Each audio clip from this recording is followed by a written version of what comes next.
Twain is alleged to have said, "I saw an unusual thing today. It was a politician with his hands in his own pockets." So now obviously Mark Twain passed many, many years ago, but if he had been in Lansing just last month, he probably would have seen a lot of politicians reaching deep into your pockets. With a record budget, $82 billion, which included a number of line items designed to facilitate, in the minds of state bureaucrats, economic growth and development by subsidizing what it comes down to is corporate and industry interests.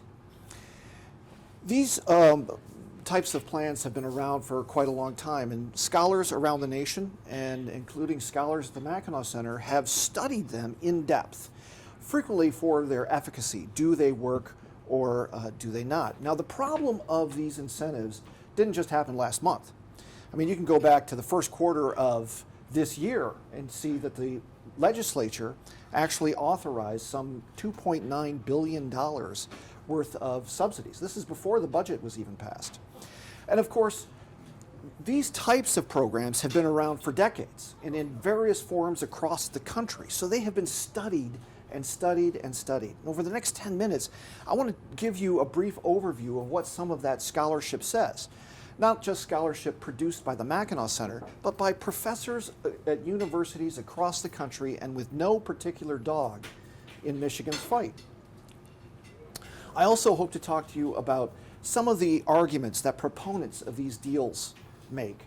Why the literature seems to suggest that incentive programs almost always fail to deliver as promised, that the impacts range from 0 to negative frequently.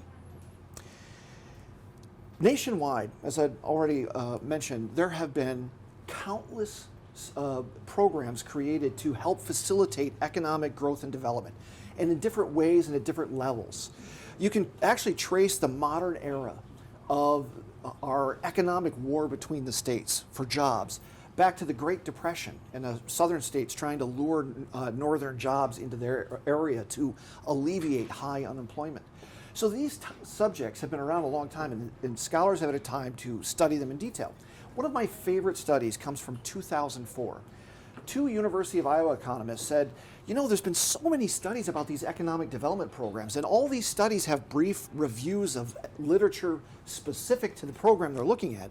Why don't we gather up all of these studies, we'll read them, we'll summarize them, we'll categorize them, and we'll do our own papers explaining what these hundreds and hundreds and hundreds of studies say. And they published their findings in a peer-reviewed journal, and they titled their study, "The Failure of Economic Development Incentives." And in it, they concluded in part, after reviewing hundreds of studies, the most fundamental problem is that many public officials appear to believe that they can influence the course of their state and local economies through incentives and subsidies to a degree far beyond anything supported by even the most optimistic evidence. I have been reviewing academic studies since '95 for the Mackinac Center, and I can tell you that nothing has really changed. There hasn't been a turn on the dime where suddenly scholars are finding these programs actually work. Some of the more recent studies, and I should tell you, since 2004, the rate at which these studies are being done have picked up, and they're even producing greater clarity on the question of effectiveness of these studies. And they generally conclude that these programs don't work. Here's one that was fairly recent, done by 3 university economists in 2019. They went out and they got a data set that included 2,400 incentive deals struck across 35 states. And then they bought a commercial database that tracked employment at millions of firms across the United States and paired up their incentive deals with this employment database so they could track actual jobs created at subsidized firm and compare their performance to companies that had not been subsidized but had very similar characteristics to the firm they were looking at. And what they found was that employment roles expanded faster at the firms that had not been subsidized. A great deal of effort has gone into trying to affect change at these corporations by offering special incentives. And yet they found that companies that were not subsidized outperformed like ones that had been subsidized. In 2020, the Mackinac Center did a very similar study. We had a similar methodology. But instead of looking at 35 states, we just looked at Michigan. We created a database from 25 different reports from the government of incentive deals struck back to 1983. The 2019 study had 2,400 deals across the country. We had 2,300 deals in our database just for Michigan. And then we went out and we bought that same commercial database that allowed us to track employment at these firms. And what we found was that in 9 program areas, 5 we could find no impact. We thought for all the effort that was being put forth, we should be able to find some measure there that told us how these subsidies were working or not. We couldn't find any. For one, the association was explicitly negative. The companies that were not subsidized in Michigan had outperformed the companies that were subsidized as part of this one program area. And in 3 cases, we actually found positive results. We found that in 3 programs or program areas, the companies that had been subsidized by the state in some way outperformed like companies that had not. But it came at a huge cost, and a cost that outweighed the benefits of having this program in the first place. The example I like to give from the study is the Michigan Economic Growth Authority program. Have you ever heard of that? Because it was our highest profile program, it ran the longest amount of time, and it was very generous. We found that it created more jobs than like companies that had not been subsidized, but at a cost of $125,000 per job per year in incentives offered. There's no way that works out on a cost-benefit basis. Now, there are plenty of other studies I wish I had time to go over, but I can afterwards in the Q&A, and I'll be here longer if you need to talk about, we want to talk about more of those studies. But I also mentioned that these incentives are very expensive, especially in terms of opportunity cost. What we might do with that money if we weren't trying to underwrite the bottom lines of large corporations. Fix the roads, bridges, fill potholes, pay down debt, cut taxes for everyone instead of a favored few.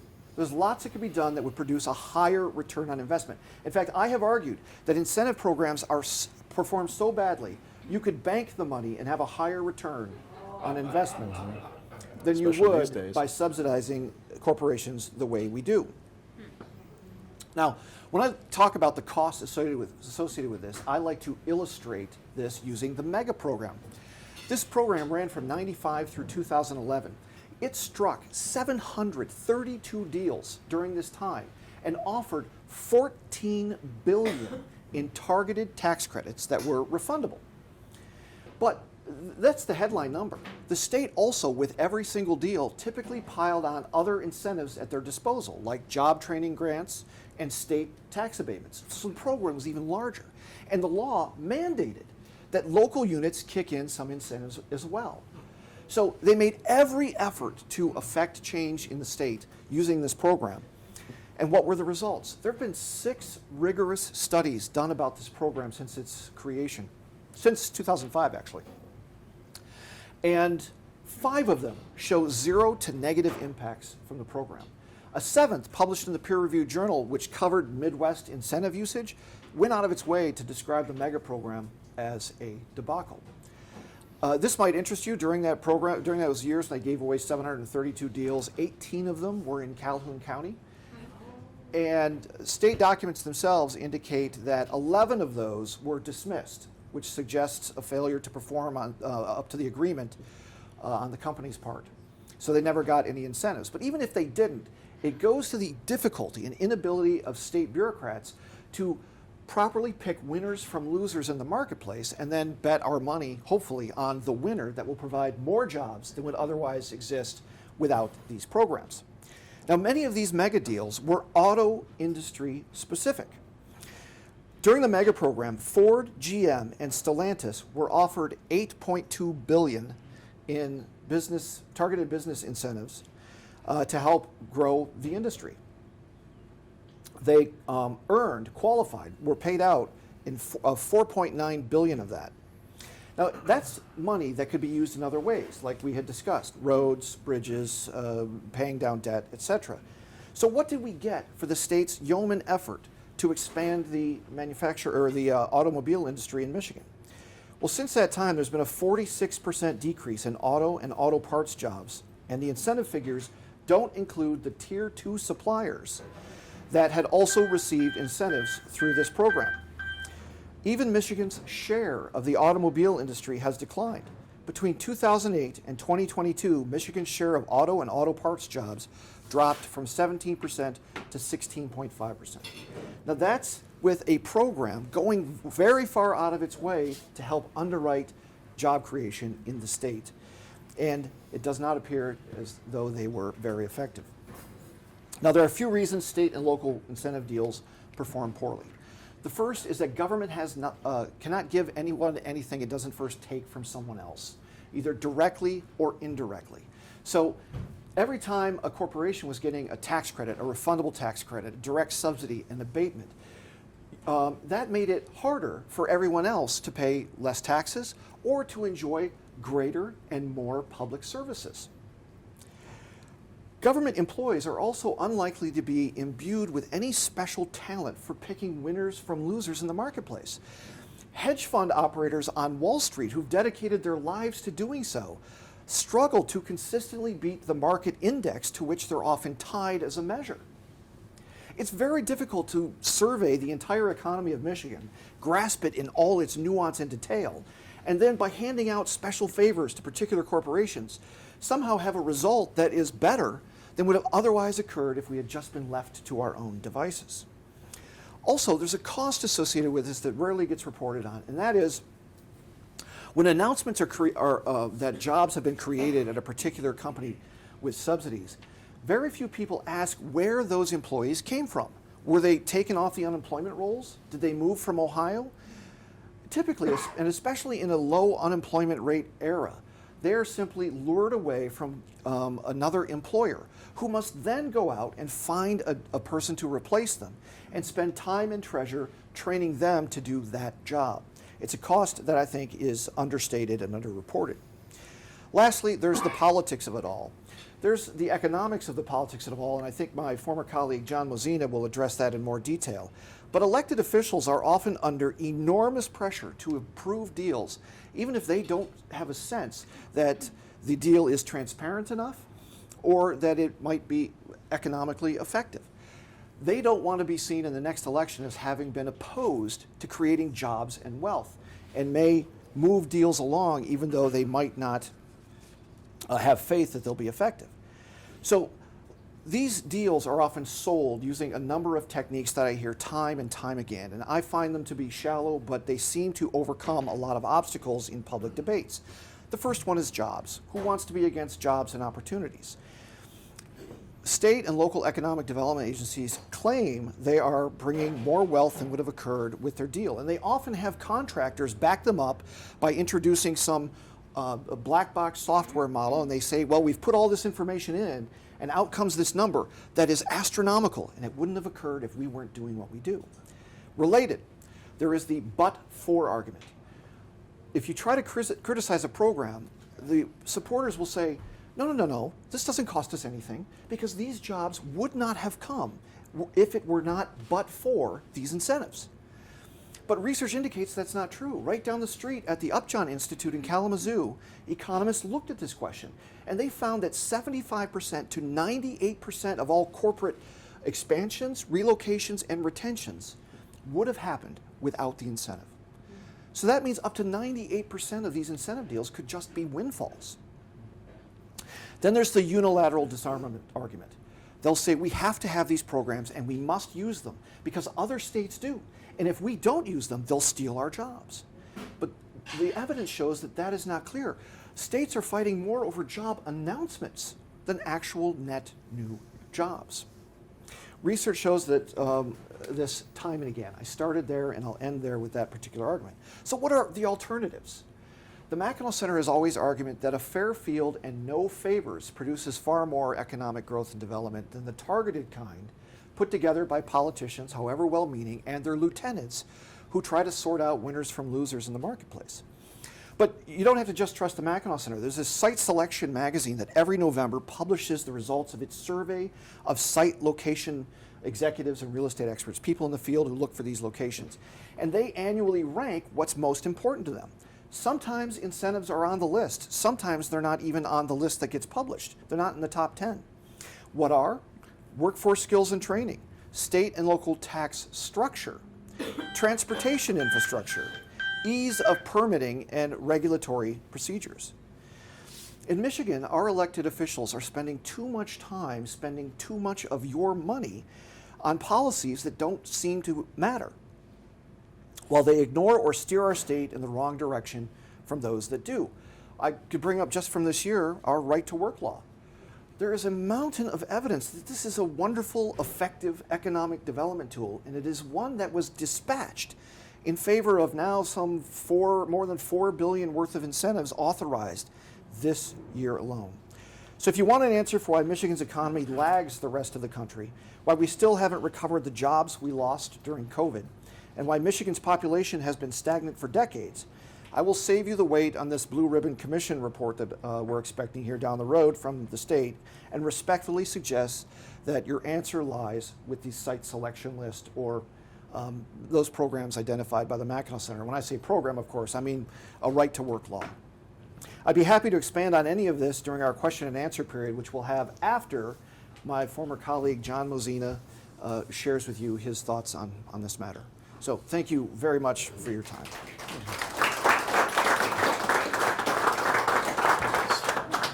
I'm going to slide in from this side rather than going all the way around the outside. So I'd say thank you. Thank you, Mike. So excited. My name is John Mozina. I'm the president of the Center for Economic Accountability. He said, former colleague, I some years ago was a vice president at the Mackinac Center and still value my time there and sit in on John's for the work they do.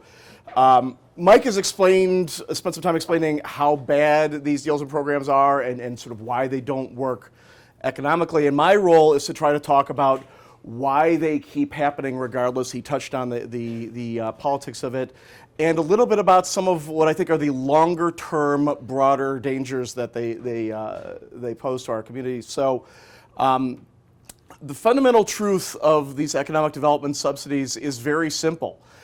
They do not exist to create jobs. They exist to make voters like you believe that politicians are responsible for creating jobs.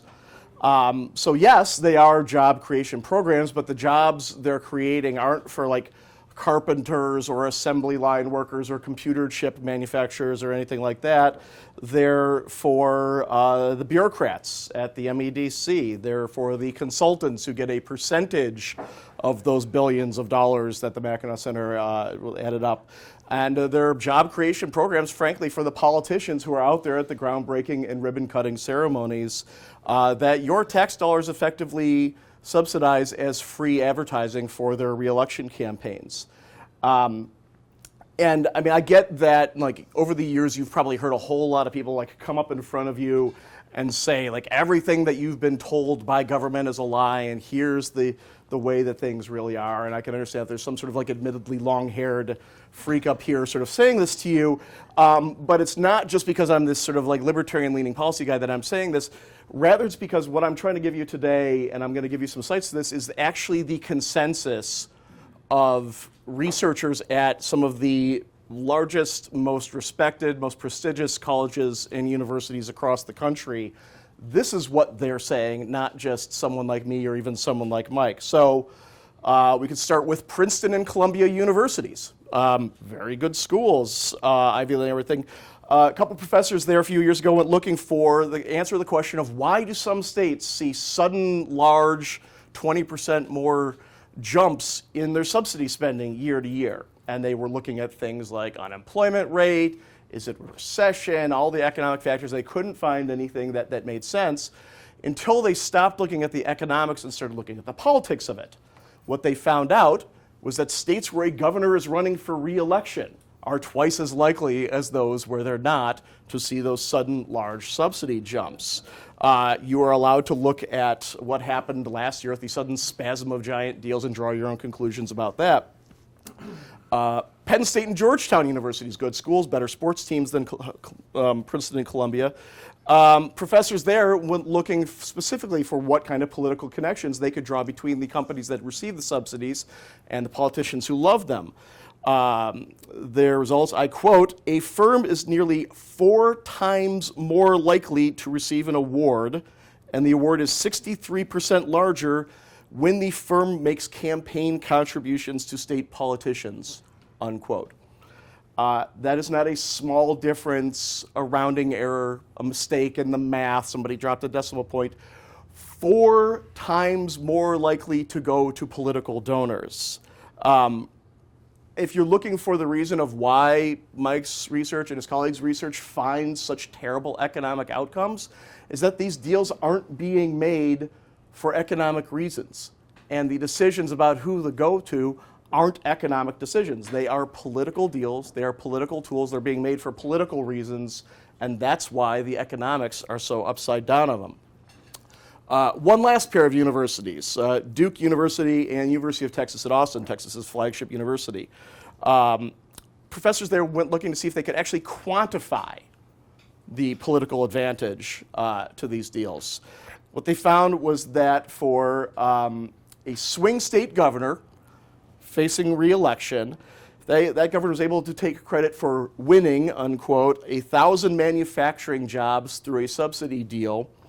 Doesn't move the partisan voters on either side really noticeably at all, but they did find that it could move independent voter intent by as much as 9 points. If you move independents by 9 points, you're going to win a heck of a lot of elections in any but the most deep red or deep blue states.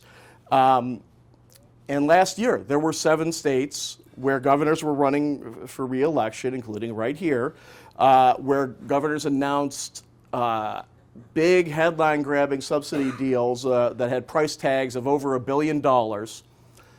All 7 of them won re-election. I mean, I'm not going to sit here and claim, obviously, elections are complicated things. There's a lot of factors going in. It's not correlation and causation, but it sure as heck didn't hurt. They might not know the actual numbers, but they sure as heck know what they were doing in terms of the deals that they were making, their value as political tools. So here's the thing, Mike has done a heck of a lot of research on this stuff, and he was working on this back when I was at the Mackinac Center. Actually, this is a good way. I cannot stress, for those of you who are supporters of the Mackinac Center here, how just incredibly important your support of the work that he and his colleagues do is. We work around the country. My organization works around the country. And we have the difference between places, the very few places, mind you, where there is the equivalent of a Mike Lefebvre, the equivalent of Mackinac Center, doing the homework, doing the math, figuring out what's actually working and what's not working, and being able to come up with the evidence for it, versus the places where they are not. I'm sort of a bomb thrower by trade. If there's nobody handing you ammunition, it's really hard to throw bombs. And the existence of the Mackinac Center and the work that they do really makes it possible for us to try to take swings at this and try to really make a difference and convince people that, convince the broad electorate out there that this stuff needs to be changed. So for those of you who are supporters of the Mackinac Center, thank you for everything you do to make their work possible, and by extension, those of us who are working with them to change this stuff possible. So, okay, advertisement over, but that's important to mention. Because they are making the harm for the deals that these do from a dollars and cents number standpoint. What I want to try to sort of leave you with here is a broader thought on the sort of existential, philosophical, societal damage that they do. And what they're doing to the way Americans think about things like prosperity and growth. The word socialism gets thrown around a lot these days, and I'm enough of an old sort of political science nerd to be sort of twitchy whenever anything somebody doesn't like is socialism. I spent time in Eastern Europe in the early 1990s. I saw what socialism actually looked like. But I would put it to you that what we have here, government agencies taking a direct financial stake in companies, in factories, in plants, and using that stake to try to micromanage the economy, that is, government ownership, at least partially, of the means of production. That is what I learned back in the early 1990s, Poli-Sci 101, as socialism. That's why sometimes I call what we have here sidewalk level socialism, because what it's doing is that it's normalizing in the minds of our fellow voters, our fellow citizens, our fellow taxpayers, the idea that government, politicians, bureaucrats can and should be micromanaging the economy, that the prosperity comes from that. That's the point of the idea that if not for these programs, we would, all the jobs would go someplace else. And that's a very intentional thing being pushed by the MEDC, by the politicians that love it, by the companies that love cashing these checks. As I point out, there's all these politicians out there saying, I don't like these things, but we can't unilaterally disarm. As a line I use all the time that I stole from Mike himself was that if all you're doing is shooting yourself in the foot, then yeah, unilateral disarmament's a great idea. The second is what you've got there is a politician who isn't Bernie Sanders making the case that a planned economy is inherently, obviously, going to beat a more free market economy. That a non-subsidized economy that's just sort of left for people to do business the way they think is right is, of course, going to lose to an economy that's being carefully managed by politicians and bureaucrats. That's the argument that, East Germany is going to do better than West Germany. North Korea is going to do better than South Korea. The People's Republic of China is going to do better than Taiwan or Hong Kong. We spent the last century figuring out that central planning doesn't work. But unfortunately, what we know through some polling that hasn't been publicly released yet, but I've gotten sort of permission to share some highlights with you, is that 50% of your fellow voters, and there's really no partisan breakdown across it, believe that not only do these programs work, but that they are cost effective. That is a very dangerous place, I put it to you, to be in as a society. The idea that we've really, in the pursuit of political advantage and the pursuit of sort of retail political job creation, that we've gotten to the place where a whole hell of a lot of Americans believe the fallacy that a planned economy will outperform a free economy. That's a very dangerous place to be. So I will sort of in closing and say, and I think we'll get to the questions, the idea that if you are looking for a reason why so many Americans, so many voters across the country seem to all of a sudden think that socialism is this great idea and we can and should do it, maybe take a look at the MEDC and the other analogs like them across the country, across the state and across the country, and look at what they're saying about what economies work and what doesn't, where growth comes from, where prosperity comes from, and then hold them accountable for the kinds of things that they're telling current and next generations of voters. Thank you very much, and I'm looking forward to the questions.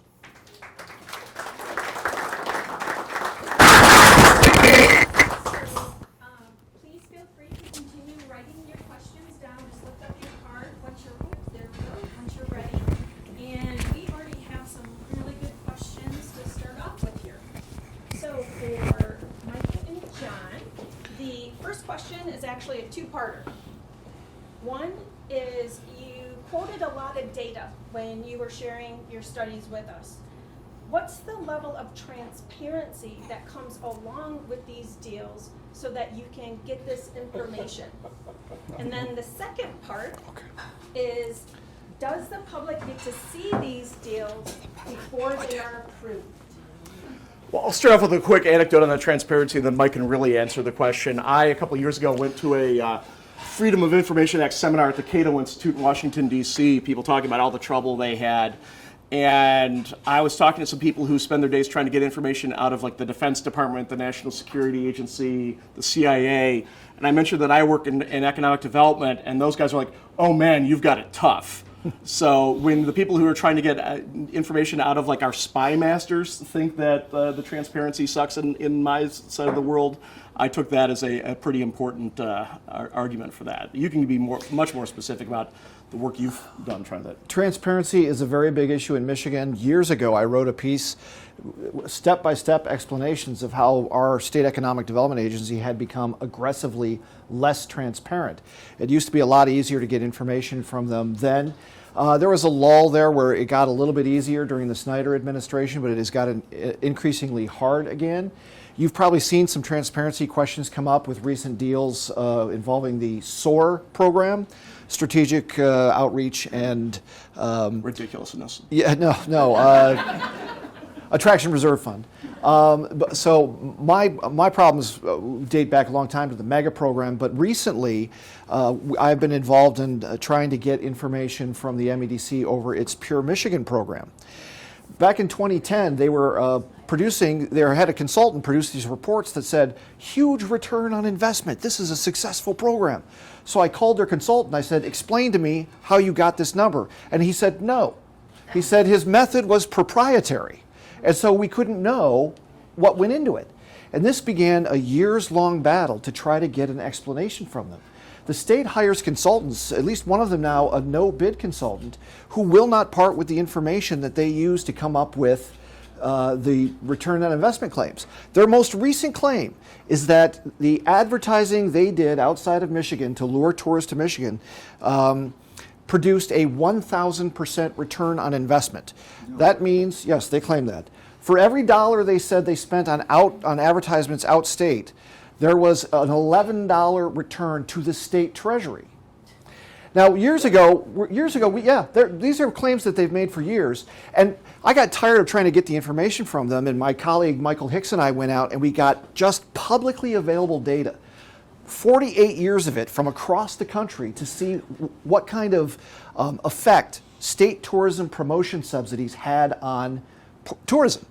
And we found that in Michigan there was an effect, but for every $1 million increase in state tourism promotion, we found a $20,000 increase in just economic activity at hotels and motels in Michigan. That's not even the tax return, and that was the best performing sector of the market.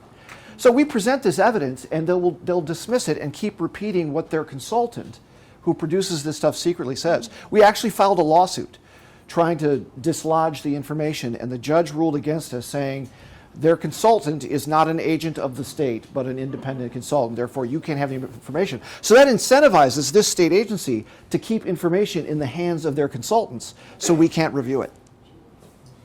So this is also a question along the lines of transparency.